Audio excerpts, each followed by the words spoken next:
Marnie, so approximately 30 years ago, you're newly married. There's all your hopes and aspiration. You're starting on a career, and then something happened that completely changed your life. Can you tell us what that was? I was in a car accident. I was hit from behind, and my head hit a fixed headrest that was not in a good position. And following that, I just found that I had whiplash, but I felt that something wasn't right. My brain wasn't working the way it was before. I was exhausted. I had severe headaches.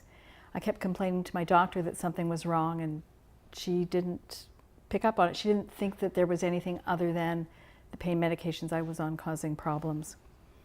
But I found that I couldn't express myself in the same way. I couldn't think clearly. Just life was different. And so how were you able to go about your daily living? Because you had an accident, there's a recovery time. Like, how did you function? I mean, you're your new wife, you went on to have children. How were you able to function?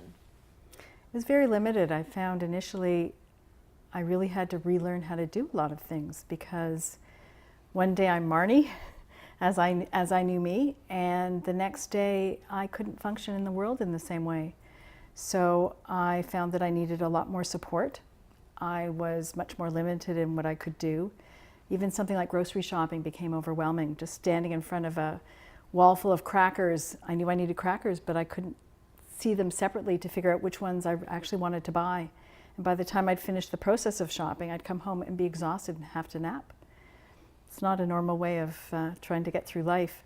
You were telling me that you couldn't even be in a crowded, noisy place. You couldn't go to places because you'd pick up. I remember once when we went out for lunch one time, you had to wear a special headset because you could not be in a place where there was other people that were talking, there was a lot of movement. So that would be very debilitating for you. It was hard. I lost the ability, just from that accident, I lost the ability to be able to filter out visual and auditory noise stimulation.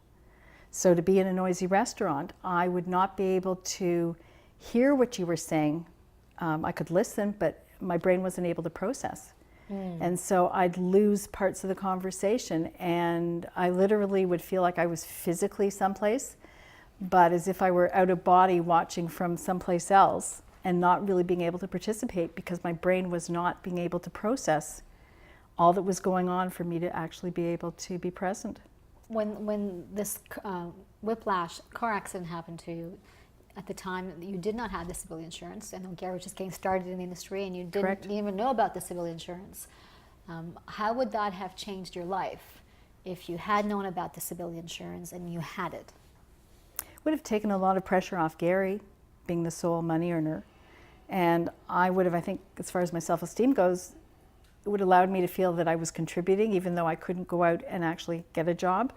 I would have been contributing financially. And there were times when money was tight, and to know that I couldn't do anything about that there was no way I'd be able to help support Gary and our kids and still stay married was challenging. So from your point of view now, what would you say about disability insurance? How important is it to have?